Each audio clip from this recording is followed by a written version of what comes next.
Well, it's finally here. It is Friday. Oh, I hope you're having a good Friday. It's actually really early here. Everybody else is still asleep. But I had some stuff I wanted to get done so that maybe I can go see my middle daughter today. So let's start off. This is a very Diana Gabaldon episode for everybody who's tuning in today. I had a really cool encounter that I'm going to share, but first we're going to do some throwbacks and then we're going to take a look at the things needing to be covered in season 8 to make it the perfect ending to a really terrific series. But you know me, I like to get us started with some throwbacks if I can. We got this one. Sassenach Outlander World's Post shares behind the scenes, Claire comes to America with Frank. I always love this picture because it is one of those times where movie magic is just so fantastic. I didn't realize that they filmed this scene with just the stairs. And I love it. I love it because it would be a pain in the butt to have to keep an airplane held up at all times that's just right. And, stairs, way easier, more versatile, to film around. And then this picture is again above and beyond a beautiful example of Sam and how he really appreciates the fans. This is, of course, a little earlier on, maybe a little more jaded these days, but still, he's always really open to fans. Outlander Full Seasons Libraries Post says Sam Hewn, who brings Jamie Fraser to life in Outlander, takes time to pose with some lucky fans. Despite the intense emotional and physical demands of his character, Sam's off-screen warmth and kindness shine through in moments like this. His approachable nature is one of the reasons his fans adore him just as much as they love his portrayal of Jamie. This image encapsulates what makes Outlander special. It's not just a show, but a community. That's what I say. Fans are drawn into the world of the Frasers, and connections like these between cast and audience make the series even more meaningful. Absolutely right. Look, we look out for each other. We take care of each other as best we can. And we know that our actors do the same thing for us when we have a chance to meet them. They make us feel special and they are very appreciative of our devotion and our passion for the show. So these little moments, totally cool. Now, y'all know I follow Diana Gabaldon on Facebook. If I miss a post, Kathy makes sure I find it. But you know what? I was up really early this morning. And the first thing I did, as usual, is double check my feed for the kind of theme I want to go for this video today. And oh my goodness, did this just sort of answer it for me? Diana Gabaldon early this morning posted this, and I should probably scroll so you can actually see what she posts. But what she says is, what's on my mind? What's a good small laptop computer? That's what. The tiny Dell XPS 13 that I've been using for travel for the last several years has always been prone to overheating and has finally fried itself, started malfunctioning in all kinds of ways, and totally unusable. I used to, don't ask, huge Alien 17s for real work at home, but traveling with one is just not on. I mean, I've done it, but don't want to. And that's fair. A 17-inch laptop computer, it can be a pain in the butt to carry around. Personally, I live with my backpack when I'm traveling, so I can pack all this fun stuff up. But yeah, a 17-incher is tricky. Mine's only 15 and a half or 15.6. It's a weird thing. So, any recommendations for small, reliable laptops? I Googled best laptops and got recommendations for Dell, Harumph, and Surface. My husband has one and hates it.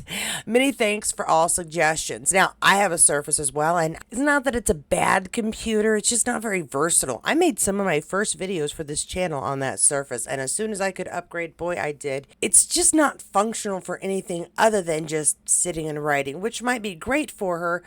But even that, I felt uncomfortable on it. The keyboard's a little funky. It doesn't have any real use, in my opinion. Now, a lot of people really love it, just not my thing.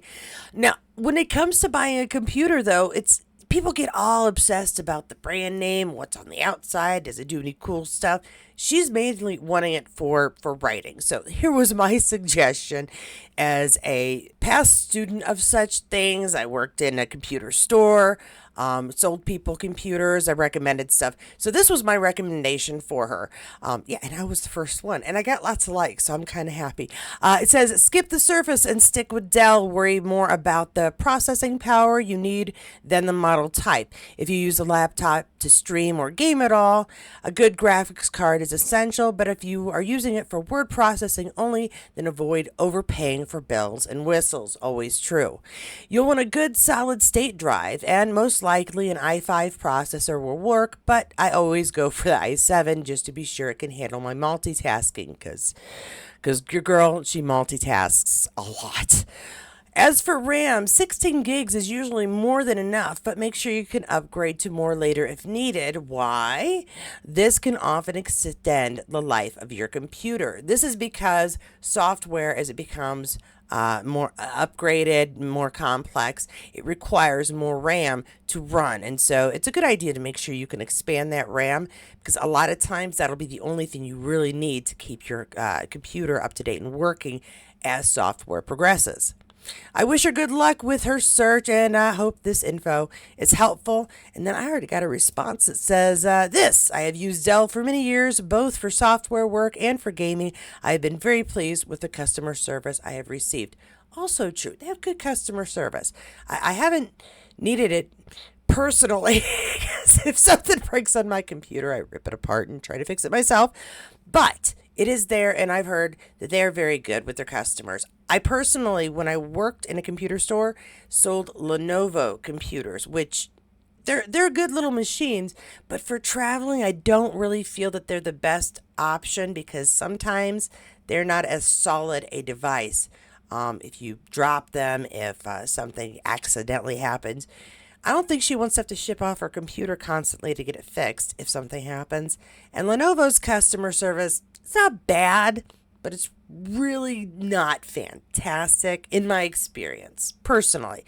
No dogging anybody who likes their Lenovo. I had one myself. They just don't stand up to the abuse as much as I think a Dell does. But that's neither here nor there. I hope that this information helps her find her next machine. I also hope we get the season finale that we want in season 8. And this little article is a really good find. Thank you, Kathy, for pointing it out. It says 10 crucial book moments in Outlander that season 8 must adapt for a perfect finale. And this is a good list. I really like it. And some of it has actually already been accomplished. Now, I just wanted to stop and show you this really cool picture put together with the books in the background and clip art of the guys. All right, keep going here. Now it's got this great little intro that says, "Oh, we've all been watching Outlander. Season 8 is something we're all looking forward to." But it does have this little bit in here that kind of explains why the article is important. The Starz series is coming to a close with season 8, so it becomes necessary for the show to wrap things up by mixing and matching details from the final few Outlander books. The upcoming 10 episodes are expected to be mainly based on Gabaldon's 9th book, Go Tell the Bees That I'm Gone, though a great deal from this novel can and should be left out. But what should make it to the screen? And the good news is, number 10, we've already done that. Brianna, Roger, and their children return to the past. We got that at the end of season 7. So what we really need is for them to get back to the future just a little bit so they can meet up with Brianna's parents. The American Revolution comes to North Carolina. We're gonna see that happen. I mean, that is going to have to be on screen. They've done pretty good at going through the Revolutionary War, how it began, where some of the battles have been. Oh, some of the battle scenes in season 7 were fantastic, and they're not my favorite thing because war is never good. But it's been portrayed really well, and I have to give props to Starz, Sony, the producers. They've been fairly honest about how things have gone, and I do think they're going to bring it to North Carolina without too much trouble on screen, to be honest. Number 8 is Bree and William get to know one another. They've met, and there's a lot of revelations that's already happened, so they know who they are to each other. But have them get to know each other. Have them, I don't know, do something together so that they get to understand who each other are.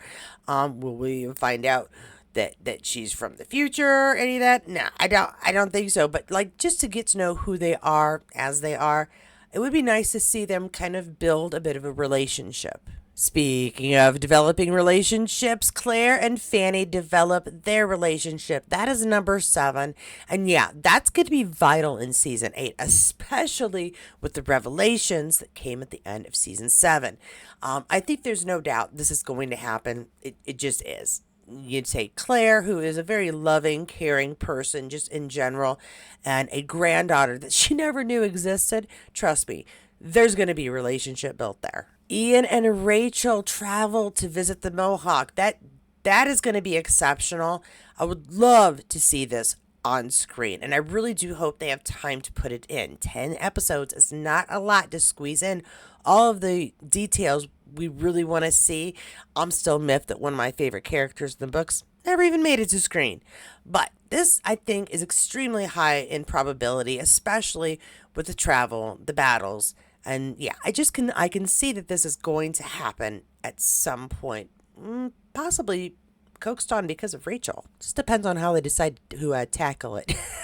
Fergus and Marcelly return to Fraser's Ridge. Well, we don't know for sure if they are planning to return them to Fraser's Ridge on screen, but we do know they're coming back to the show for season 8. Yeah, I would expect them to show up at Fraser's Ridge. Rather than everybody's gone to the print shop to go visit them. The only thing that really upsets me is we're pretty darn sure that Jenny's not coming. And that is something in the books that I really would have loved to have seen on screen as well. But as long as we're going to get in some Fergus and Marcelly time, I'm good. Ooh, what about Henry Christian? My pronunciation's terrible. Y'all know this. Doesn't make my love for the character any less. That storyline, kind of hope they can skip it. Brianna's revelation about Captain Richardson. Will this play out on screen the same way in the books? Will they twist it? Will they completely skip over it? Well, we all have had our theories about what's going to happen, what could happen. And if you didn't read the books, I'm so sorry. I think I just spoiled you a little bit. But time travelers, they seem to be aplenty on Outlander, so it just depends on how much time they have again, I think, on whether they include this or not. Although, the fact that we met him in season 7 feels like we might get that revelation. Roger and Brianna have another baby. Yes, they do. They have a little baby. His name is Davy. In the books. Now, I don't know, again, if they'll have time to have Brianna have another baby, or if they'll even think that part of the story is important enough to make time for.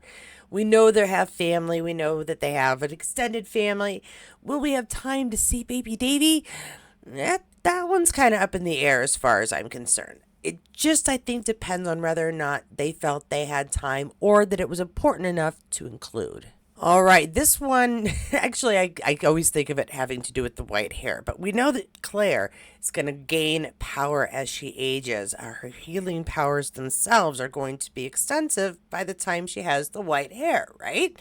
Number 2 is Claire healing a dying baby. Claire's healing powers must come into play. I do think that is something they could easily fit into the story. Not a problem. I think that they could, the producers, the creators, all the writers, could fit this storyline in very nicely. And it may come at a good time where we need a break from sadness, violence, other things that we're expecting to happen as well. So if they include this, I think it'll be a really good idea. And it could be at the time that we need a good uplifting moment as the audience. Why are those healing powers important? Why does she need to come into them? Well, Claire using her power to heal Jamie. That is the number one, got to have it, must happen. Claire's greatest miracle would be an excellent finale. Now, I heard a rumor, and I don't even know where, because quite frankly, I read a lot of this stuff, that Diana hinted somewhere that we may see Jamie's final breath, his dying days, on the season 8 finale, somewhere in there. But it won't quite be what we expect. So I feel like we're going to see him get healed by Claire. That just seems like they gotta. But it might be done in a way that is unexpected or completely separate from how we see Jamie's story end. But these are all really good points. I enjoy the fact that they put this article together for folks who maybe do want a spoiler but don't want to read the book. But also for those of us who've read the books and are kind of, we always get concerned. Are they going to skip this? Are they going to twist it around a bit? And I don't mean twist it in a bad way, but rearrange the story so that things and characters are introduced in ways that don't match the book. Yeah, there's always a thing, right? There's always a thing. We're picky. We're picky, but we love them, so that's why we're picky. With passion, comes some issues. So let me know below, which scenes from the books do you think they absolutely could skip, could totally leave out, not a problem. And which ones do you think absolutely must appear in the final season, or it was not even worth watching? I still and have said from the beginning, gosh, I hope they don't rewrite it and bomb it like Game of Thrones was done. That is an upsetting thing. I know not a lot of you watched Game of Thrones, but there's like an episode where they could have just ended the series and I would have been happy. It kind of just kept going that final season and then did a lot of things that just kind of ruined the story for me. So I'm hoping beyond hope, and I have a lot of faith in these folks, but I hope beyond hope that they do include a couple of these really pivotal moments within the book that it would just be so upsetting if we never saw it on screen. That's just my opinion. Let me know. Yeah, let me know all your thoughts below about this, because season 8, we're getting a little anxious here. All right, that is my Friday video. Short and sweet. I hope it was still good stuff. I gave Diana Gabaldon computer advice. All right, that'll get me going for the rest of the weekend. Wish me luck. I really am hoping that I'm going to be able to take the drive up to my daughter because she lives 3.5 hours away and it's going to be a round trip all in one day. So get this set, get this done. Hope you enjoyed it. If you did, give her a thumbs up. If not, give her a thumbs down. Don't forget to comment below. Feel free to answer any questions that I asked or come up with some of your own. Big shout out and thanks to everybody who ever sends me anything to contribute. Jan, Sharon, Kathy, of course, Elizabeth, Lorraine, you sent me a thing for shoes and I still haven't ordered them. Shoes are tricky on me because I have wide, like where people get bunions. I don't have bunions, but it's wide because as much as I wish I was losing more weight now, I used to be about 100 pounds more and my feet spread. So shoes can be tricky for me. I'm not an online shopper for shoes, but I do dig them, and I don't know if I gave you some. Let me show you these shoes. Yeah, so Lorraine sent me the information to get these boots. They're kind of groovy, right? But see, I have a very wide part here. And so boots and sometimes anything bought offline for my feet can be, touch and go or kind of a crapshoot. I'm going to have to see if they come in a nice wide. Then I might give them a shot. And I hate returning stuff. I always feel bad. Like, I'm in fault for not having slimmer feet. But they're cool shoes. And I could totally pull them off. All right, guys, enough silliness. But yeah, thank you everybody who sends me fun stuff on the side, whether it's through email or through messages. I really appreciate it. It's fun to have a little back and forth with folks. Even if I don't answer you, it's really nothing against just sometimes there's a lot. Sometimes there's a lot. I don't know.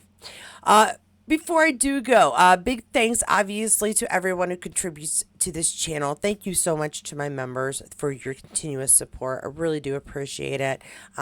Thanks again to those of you who have contributed to my vehicle. My husband now has the names and everything set up that I built up for the transfer vinyl that I'm going to put on the side of my car window.